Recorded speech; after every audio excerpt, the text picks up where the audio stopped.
In the name of Allah, the most merciful and the most beneficent. Assalamu alaikum 5 class. I hope all of you will be fine. Today we discuss about the general science subject, chapter 7, part 1. Dear students, first of all we discuss about the learning outcomes of chapter 7, part 1. Explain the phenomenon of static electricity in everyday life. Describe charges and their properties. Differentiate between conductor and insulators. Describe flow of electric current. Describe and design an electric circuit and explain its components. Every one of us is familiar with the use of electricity. हर कोई बिजली के इस्तेमाल से वाकिफ़ है. We use electricity to light up a bulb. एक bulb को रोशन करने के लिए हम इलेक्ट्रिसिटी का इस्तेमाल करते हैं. और यहाँ run an electric fan for air, और हवा लेने के लिए जो इलेक्ट्रिक फ़ैन्स हैं उनको भी ऑन करने के लिए हम इलेक्ट्रिसिटी का इस्तेमाल करते हैं. Television, refrigerator, washing machines, electric iron and many other devices also work with electricity. ये तमाम डिवाइसेस हैं जो कि इलेक्ट्रिसिटी के थ्रू ही वर्किंग करती हैं. The next concept is static electricity. Electricity is commonly known as electric current. Electricity को जो है वो इलेक्ट्रिक करंट के तौर पर जाना जाता है. Current flows through metal cables. Current जो है मेटल केबल्स के थ्रू फ्लो करता है. But there is a kind of electricity which does not flow. कि स्टैटिक इलेक्ट्रिसिटी के वो काइंड है जिसमें करंट फ्लो नहीं करता, बट इस पर जो है वो चार्ज मौजूद होते हैं. Now we discuss about the charge. Through this activity we now about the charge. Place a few paper bits on the table. आपने अपने टेबल पर कुछ पेपर के छोटे छोटे से टुकड़े रखने हैं. Pull a plastic comb through your dry hair. Twist or trace in the same direction. आपने 2 या 3 बार प्लास्टिक कॉम्ब को अपने बालों में कंघी करनी है. Bring the comb near the paper bites. अब आपने अपने जो कॉम्ब है उसको पेपर बाइट्स के करीब लेकर आना है. Do the bites stick to it? क्या ये बाइट्स जो हैं कॉम्ब के साथ चिपक रही हैं? Why does the comb attract these paper bites? क्या कॉम्ब जो है वो इन बाइट्स को अपनी तरफ अट्रैक्ट कर रहा है? The reason for this phenomena is that the comb acquired charge. हम देखेंगे जैसे कि पिक्चर में दिखाया गया. ये देखें यहाँ पे जो है वो बाइट्स कॉम्ब के साथ अट्रैक्ट कर रही हैं, उस पर स्टिक कर रही हैं due to the presence of charge. Charge is the basic property of matter. Through this activity we know about the static electricity. The static electricity have existence of charge. Types of charge. Through this activity we know about the types of charge. Suspend and inflated balloons with the stand using a thread. एक thread की मदद से हम balloon को stand पर लटकाएंगे. Bring a piece of woolen cloth near, और एक woolen cloth इसके करीब लेकर आएंगे. Does the cloth attract the balloon towards it? क्या बैलून इसकी तरफ अट्रैक्ट कर रहा है वुलन क्लॉथ की तरफ? रब the balloon with the woollen cloth. अब आपने वुलन क्लॉथ के साथ बैलून को रब करना है. Bring the cloth near the balloon slowly. ऐसा ऐसा आपने क्लॉथ को बैलून के करीब लेकर आना है. वंस अगेन, और एक बार फिर आपने ऐसा ही करना है. Does the cloth attract the balloon this time. क्या इस वक्त जो है बैलून को अट्रैक्ट कर रहा है? You will observe that the cloth attract balloons this time. किस टाइम पे हम देख रहे हैं कि हमारा जो क्लॉथ है वो बैलून को अट्रैक्ट कर रहा है. Why? The reason is that there was no charge on both of them before rubbing. कि रब करना, रब मीन्स रगड़ना, कि रब करने से पहले इन दोनों पर कोई भी चार्ज नहीं था. There are no charge. ना ही बैलून पर कोई चार्ज था और ना ही वुलन क्लॉथ पर. After rubbing they have acquired opposite charge. कि जब हमने इनको रब किया तो रब करने के बाद इन दोनों पर ऑपोजिट चार्ज मौजूद हो गए. इन दोनों पर ऑपोजिट चार्ज जो है वो आ गए थे. Due to which they attract each other. जिसकी वजह से वो एक दूसरे को अट्रैक्ट कर रहे थे. The balloon has acquired negative charge and the cloth positive charge. हम देखते हैं कि जो बैलून है उस पर नेगेटिव चार्ज मौजूद था और जो क्लॉथ है उस पर पॉजिटिव चार्ज मौजूद है. There are 2 types of charge, positive charge and negative charge. Through this experiment we know about the types of charge. There are two types of charge. The first is positive charge and the second is negative charge. Do you know the clouds are charged due to rubbing with air? कि हमारे जो cloud है वो भी हवा के साथ जब रब करते हैं एक दूसरे के साथ तो ये भी चार्ज हो जाते हैं. One end of the cloud becomes positive and the other negative. कि एक हमारे क्लाउड पे पॉजिटिव चार्ज होता है और दूसरे क्लाउड पर नेगेटिव चार्ज होता है, जिसकी वजह से हम एक दूसरे को क्या करते हैं, रब करते हैं. A spark is produced when clouds having opposite charge come near each other. कि हम देखते हैं कि आसमान पर जो बिजली चमकती है जिसके हम लाइटनिंग है, तो लाइटनिंग किस वजह से होती है, हमारे जो क्लाउड्स हैं उनमें से एक क्लाउड पर पॉजिटिव चार्ज और दूसरे क्लाउड पर नेगेटिव चार्ज होता है. मीन्स पॉजिटिव और नेगेटिव चार्ज की वजह से वो दोनों क्या करते हैं, एक दूसरे को अट्रैक्ट करते हैं और हवा की मदद से रब करते हैं. तो रब करने के बाद इसमें से एक लाइटनिंग प्रोड्यूस होती है. We call it lightning. This is a kind of static electricity. ये static electricity की वजह से इसमें चार्ज होते हैं और चार्ज की वजह से lightning प्रोड्यूस होती है. Properties of charge. Through this activity we know about the properties of charge. Suspend two inflated balloons with the stand using thread. एक thread की मदद से हमने दो balloons को अलग अलग stand पर लटका देना है. Place them at a small distance from each other. इन दोनों को थोड़े से फासले पर रख देना है. Bring the balloons closer by moving the stand. कि स्टैंड की मदद से स्टैंड को मूव करते हुए हमने इन दोनों के एक दूसरे के करीब लेकर आना है. Do the balloons attract or repel each other? देखें इस पिक्चर में, they are repelled to each other. Why?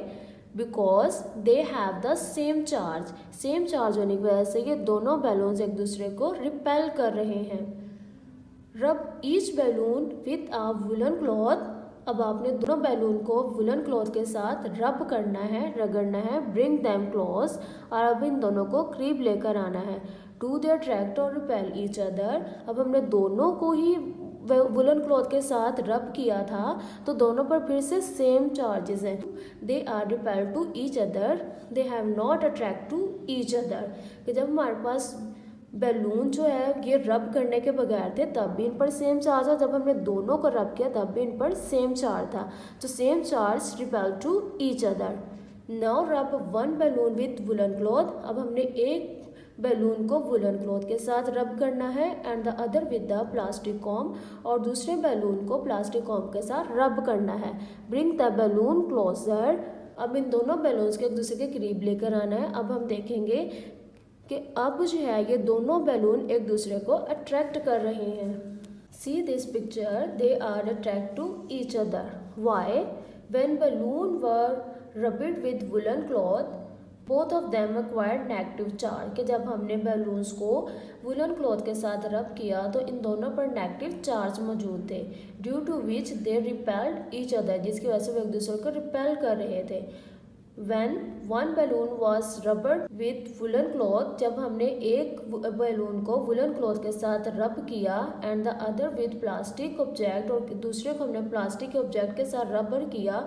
They acquired positive opposite charge. तो उन दोनों पर जो है वो ऑपोजिट चार्ज आ गए थे. हिंस दे अट्रैक्ट ईच अदर. जिसकी वजह से वो एक दूसरे को अट्रैक्ट कर रहे थे. Similar charges repel each other and opposite charge attract each other. जो सिमिलर चार्जेस होते हैं वो एक दूसरे को रिपेल यानी कि एक दूसरे से दूर करते हैं. जो ऑपोजिट चार्ज है वो दूसरे को अट्रैक्ट करते हैं. मीन्स अगर हमारे पास जैसे पॉजिटिव चार्ज है तो वो दोनों एक दूसरे को रिपेल करेंगे और नेगेटिव को रिपेल करेगा. पॉजिटिव नेगेटिव को, नेगेटिव पॉजिटिव को अट्रैक्ट करेगा. Do you know the smallest particle of a material is called atom.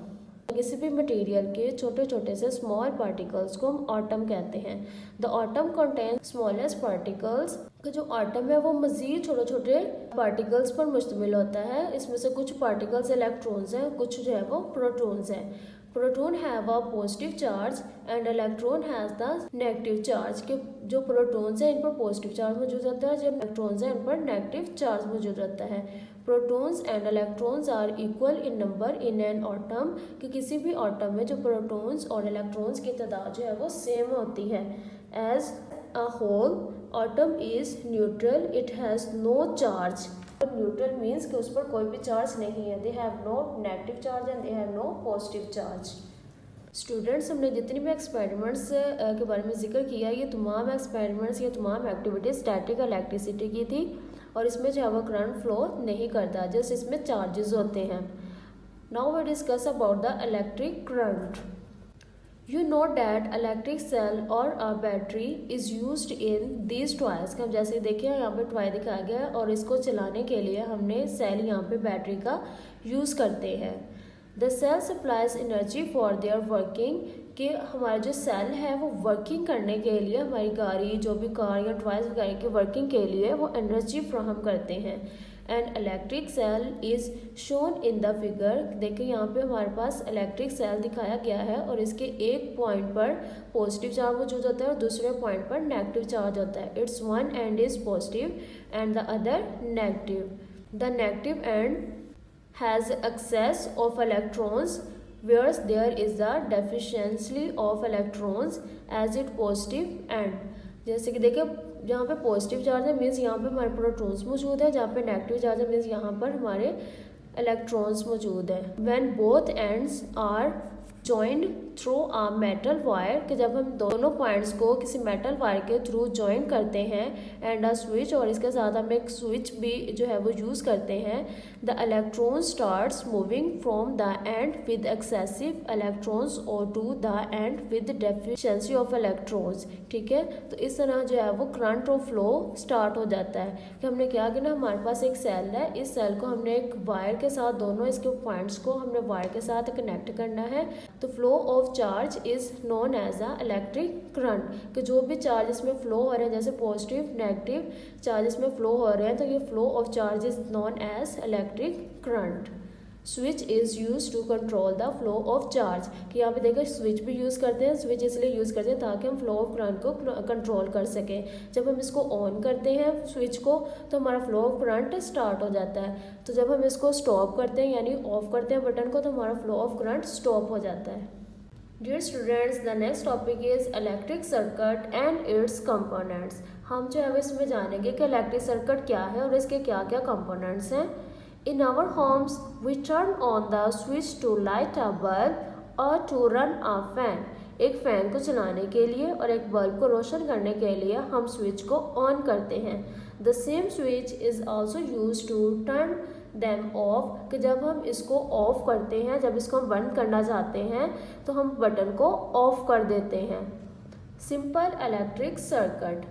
Through this activity we know about the simple electric circuit and its components. Insert a torch bulb in a holder. सबसे पहले आपने एक holder लेना है और इस holder में आपने बल्ब लगाना है।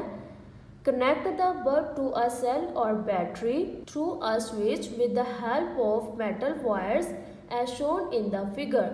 अब आपने क्या करना है, इस बल्ब को बैटरी के साथ आपने अटैच करना है with the help of metal wires. देखिए यहाँ पे हमारे पास बल्ब है, मेटल वायर्स है, स्विच है, बैटरी है और इन तमाम चीज़ों को इस्तेमाल करते हुए हमारा एक सिंपल इलेक्ट्रिक सर्किट मेक होता है। Turn the switch on and observe the bulb does it start glowing. अब हमने क्या करना है, अपने स्विच को ऑन करना है।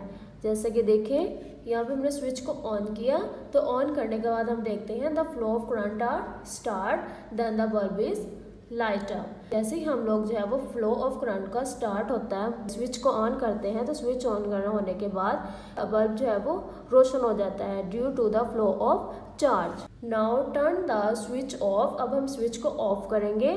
Then what do you observe that? We observe that the flow of current are stopped, then the bulb is off.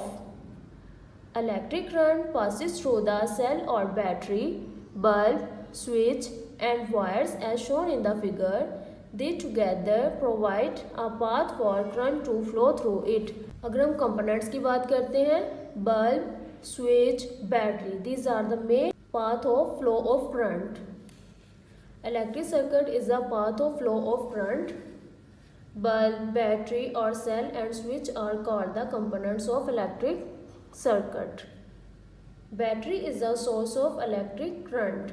Electric current को फ्लो करने के लिए हमारे पास जो बेसिक इसकी जो रिसोर्सेज हैं वो बैटरी है। Battery is a basic source of electric current. The switch is use to control the flow of current, कि हम फ्लो ऑफ करंट को कंट्रोल करने के लिए स्विच का यूज़ करते हैं। And glowing bulb indicate that current is passing through it.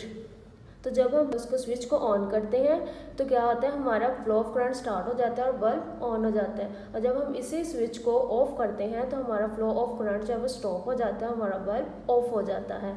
Open and close circuit. On turning the switch on the circuit become complete और क्लोज्ड, कि जब हम स्विच को ऑन करते हैं हमारा फ्लो ऑफ करंट स्टार्ट हो जाता है और जिसकी वजह से हमारा बल्ब ऑन हो जाता है। This is the close circuit. On turning the switch of, जब हम स्विच को ऑफ करते हैं द सर्किट बिकम इनकम्प्लीट और ओपन, तो हमारा जो सर्किट जब वो इनकम्प्लीट हो जाता है और वो ओपन हो जाता है। So the current stops flowing through the circuit, तो सर्किट में से करंट फ्लो नहीं करता। It is called open circuit. जैसा कि इस पिक्चर में दिखाया गया है, the switch is on then the circuit are closed और complete. When the switch is off then the circuit are incomplete or open. When the flow of current are stopped, then the bulb is off. The next topic is conductor and insulator. The materials through which the current can pass are called conductor. कि वो material जिनमें से current pass हो सकता है, these are called the conductor. On the other hand, the materials through which the current cannot pass are called insulator. वो तमाम material, वो चीज़ें जिनमें से करंट पास नहीं हो सकता, these are called insulator. Through this activity we know about the conductor and insulator. Collect some object made of different materials such as aluminium, pencil, iron wires, copper wires, and razor, glass strips, plastic ruler, etc. Can you predict which material will allow the current to pass through it? अब हमने तमाम चीज़ें लेनी और इसमें से हमने experiment करना है कि क्या इनमें से करंट पास होता है। Let us confirm it. Make a circuit by connecting a bulb, a battery and switch through wires. हमने वायर्स को इस्तेमाल करते हुए एक सर्किट बनाना है, जैसे बल्ब, स्विच और वायर्स और battery. These are the components of the circuit. अब हमने इन तमाम चीज़ों को लेना है, इसके दूसरे के साथ अटैच करना है। टर्न द स्विच ऑन, अब हमने स्विच को ऑन करना है। The bulb will glow which indicate that the current is flowing through the copper wires. इन वायर्स के थ्रू हमारी जो करंट है वो फ्लो कर रहा है। Now connect collected object turn in the circuit according to the figure. यहाँ पे देखिए हमने यहाँ पे मटेरियल का यूज़ किया, तो मीन इसमें से करंट फ्लो हो रहा है, means this is a conductor. और अगर इसकी जगह पे हम कोई रबर या फिर पेंसिल वगैरह का यूज़ करते हैं, the flow of current are stop, then this is a insulator. Let the bulb glow cannot conduct current, show that current can pass through them materials and cannot pass through some other materials. तो जैसे कि देखिए यहाँ पे बताया गया कि जैसे ये मटेरियल है, अगर हम इस पर जो है वो हमारे आयरन वगैरह का यूज़ करते हैं तो इस आयरन में से हमारा करंट फ्लो होता है, जिसकी वजह से बल्ब ऑन हो जाता है। अगर यहाँ पे हम रबड़ या पेंसिल वगैरह का यूज़ करते हैं तो हमारा फ्लो ऑफ करंट स्टॉप हो जाता है, जिसकी वजह से हमारा बल्ब ऑन नहीं होता। मीन्स हम कहते हैं कि आयरन वायर्स जो है वो कंडक्टर है और जो पेंसिल है और रेजर है वो इंसुलेटर है। The iron or copper wires and other metallic objects are conductors. The material like wood, rubber and plastic are insulator. Electrical appliances are made up of insulator which are to be touched or held with our hands. कि हमारी जो electrical appliances होती हैं वो insulator और conductor दोनों से मिलकर बनी होती है, और जो इंसुलेटर के साथ इसीलिए बनाई जाती है ताकि हम उनको आसानी से होल्ड कर सकें, उन्हें पकड़ सकें। फॉर एग्जाम्पल जैसा कि देखें यहाँ पे electric iron is made of metal, ठीक है। जो इलेक्ट्रिक आयरन होती है वो मेटल के साथ बनाई जाती है, but it's handle is of plastic, लेकिन इसका जो हैंडल है वो प्लास्टिक के बना होता है, यानी कि वो इंसुलेटर होता है, इसको इजीली पकड़ सकते हैं। These are all the examples of insulator and conductor. Interesting information, usually the conductors of electricity are also the conductor of heat, कि जो कंडक्टर ऑफ इलेक्ट्रिसिटी होते हैं वो कंडक्टर ऑफ हीट भी होते हैं। जैसे कि हम आयरन है, आयरन क्या है, ये हमें हीट फ्रॉम करती है। However diamond is insulator for electricity, कि जो डायमंड है वो इलेक्ट्रिसिटी के लिए क्या है, वो इंसुलेटर है। बट कंडक्टर फॉर हीट, और ये हीट के लिए क्या है, कंडक्टर है। Hence the jewellers can verify the real और fake diamond by touching it with their lips, के ज्वेलर का अगर फाइंड करना होता है कि क्या ये डायमंड जो है वो असली है या फिर नकली है, तो वो उस डायमंड को अपने जो लिप्स हैं उनके साथ टच करता है। Students, this is the briefing of chapter 7 part 1. Now we discuss about the fill in the blanks column true false. Act 1, tick the correct answer. The flow of current in an electric circuit is controlled by switch. Current can easily pass through steel paper clips. How many poles are there on a ring shaped magnet? 2. Students, इसी तरह आपने तमाम MCQs को अपनी book पर solve करना है। Chapter 7, fill in the blanks. Charge is a basic property of dash matter. There are dash types of charge. 2. Electricity is commonly known as dash electric current. The smallest particle of a material is called dash atom. Proton has dash charge positive. The next activity is write T for true and F for false statement. Similar charges repel each other. True. Battery is source of electric current. True. Opposite charges repel each other. False. Red color is quoted to show north. True. The earth behaves like a small magnet. False. Act 3, match the column A with column B, column A, column B. Magnetic material, iron. Non-magnetic material, wood. Piece of thin wire, fuse. Flow of charge, electric current. Flow of current, electric circuit. Dear students, the briefing of chapter 7 part 1 are completed. Read this chapter carefully, underline the important points, and do the practice of fill in the blanks, true, false and column from your reading. We will discuss the remaining activities and concepts of chapter 7 in part 2. Take care and Allah Hafiz.